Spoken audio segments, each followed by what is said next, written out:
మేమందరం government doctors తరఫున మరియు ప్రైవేట్ డాక్టర్స్ అసోసియేషన్ తరఫున కూడా గవర్నమెంట్ మీద రిక్వెస్ట్ చేస్తున్నాము.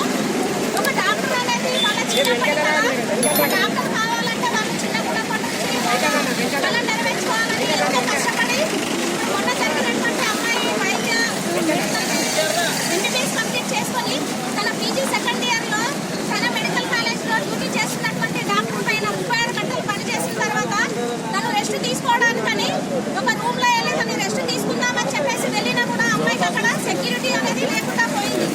దానికి మొత్తం కారణం ఏంటంటే మన దగ్గర ఉన్నటువంటి హాస్పిటల్లో కానీ డ్యూటీ డాక్టర్స్ ఎక్కడెక్కడ లేడీస్ ఉన్నారో అక్కడ వాళ్ళకు రక్షణ కల్పించాలని చెప్పేసి గవర్నమెంట్ వాళ్ళని కోరుతా ఉన్నాము. అంతేకాకుండా గవర్నమెంట్ హాస్పిటల్లో కూడా మహిళలకు అనేది రక్షణ కల్పించాలి. దానికోసము సెక్యూరిటీ ప్రత్యేకంగా సెక్యూరిటీ అరేంజ్ చేయగలరని చెప్పేసి గవర్నమెంట్ వాళ్ళని మేము కోరుకుంటున్నాము. మరియు ప్రతి హాస్పిటల్లో కూడా సీసీ కెమెరాస్ కానీ అట్లాంటిది ఒకవేళ మా పైన దాడులు జరిగినా కూడా ఎలాంటిది కూడా బయట మనకు ఎవిడెన్స్ అనేది లేకుండా ఉండకపోవడమే దీనికి కారణం. సో మేము ఎక్కడ ఇప్పుడు మా హాస్పిటల్ అంటే మేము ఒక ఇల్లులాగా భావిస్తాము. మేము ప్రజలందరికీ కూడా సేవ చేయాలనేది తెలుసుకున్నాము. కానీ మాకు అక్కడ మేము చేసేటటువంటి హాస్పిటల్లో కూడా మాకు సెక్యూరిటీ లేకుండా మేము ఇక్కడ సేఫ్ ఎక్కడ ఒక ఆడ ఆమె ప్రతి దగ్గర నుంచి చిన్నగున్నప్పటి నుంచి కూడా బయట మనం చూస్తున్నాము. ప్రతి సంఘటనలన్నింటినీ కూడా ఒక ఫీమేల్ అనే బేటీ బచావో బేటీ పడావో అని చెప్తున్నారు. బయట చాలా కార్యక్రమాలు నిర్వహిస్తున్నారు. కాకపోతే బేటీ పడావో అనే దాని కింద చదువుకుంటున్నాము. కానీ మన పిల్లలు అనేది రక్షణ ఎక్కడ చేయగలుగుతున్నాము? ఇప్పుడు ప్రతి ఒక్క తల్లిదండ్రులు కూడా ప్రతి ఆడపిల్ల ఉన్నటువంటి తల్లిదండ్రులు కూడా ఆలోచించాల్సినటువంటి స్థితి. అయ్యో మేము ఇప్పుడు ఆడపిల్లని కన్నామా, వీళ్ళకి ఇప్పుడు రక్షణ ఎట్లా కల్పిస్తాము మనము? ఎందుకంటే ఆడపిల్లలు ఎక్కడ ఉన్నా కూడా ఇప్పుడు ఇంట్లో ఉన్న రక్షణ లేకుండా పోయింది, తను వర్క్ ప్లేస్ లో రక్షణ లేకుండా పోయింది.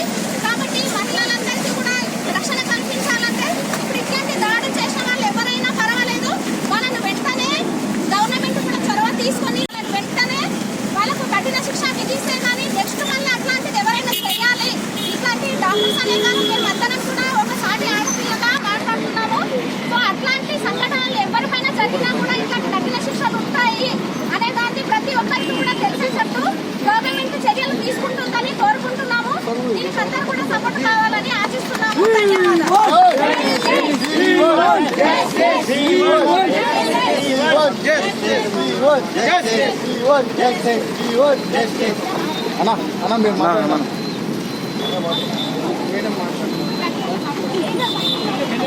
మెడికల్ కాలేజ్లో ఒక వైద్య విద్యార్థికి జరిగింది. చాలా చాలా బాధాకరం.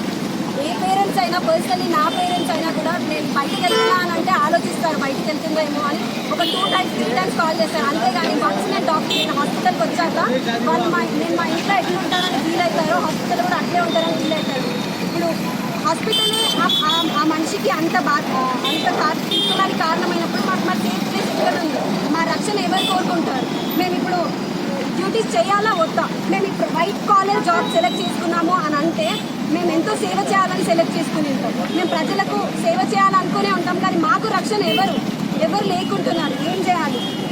ఇప్పుడు ఒక డాక్టర్కి జరిగిందని మేము వచ్చినాము అని అంటే okay, that is the reason మేము డాక్టర్కి జరిగిందని వచ్చినాం. కాకపోతే వై నాట్ అదర్స్? ఎందుకు వేరే వాళ్ళకి జరిగితే కూడా ఏమంటారు, మనకు అది ఎక్కడుంది? రక్షణ అనేది ఎక్కడుంది?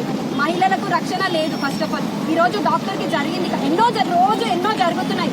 ఇది ఇన్సిడెంట్ పెద్దగా జరిగింది కాబట్టి రీసెంట్గా జరిగిన చిన్నవన్నీ వస్తున్నాయి. మొన్న చిన్న పాపకు జరిగిందని వచ్చింది, మొన్న ముసలావిడకి జరిగిందని వచ్చింది, ఈరోజు ఒక వైద్య విద్యార్థినికి జరిగిందని వచ్చింది. ఇది విషయం పెద్ద జరిగింది కాబట్టి ఆ చిన్నవన్నీ బయటికి వస్తున్నాయి. వేరే ప్లేసెస్లో ఇట్లాంటి రేపిస్ట్లకు ఇస్తున్నటువంటి పనిష్మెంట్ మన దగ్గర మనం ఎందుకు ఇవ్వట్లేదు? అది తీసుకొస్తే భయపడాలి. ఇప్పుడు మన సంస్కృతిలో కూడా అమ్మాయిలని దేవతలాగా పూజిస్తారు కదండి, మరి మనం ఎందుకు ఇంత దుర్మార్గంగా తయారవుతున్నాం? అదొకటి ఆలోచించి మాకు కూడా రక్షణ తీసుకురావాలని మేము మనస్ఫూర్తిగా కోరుకుంటున్నాం.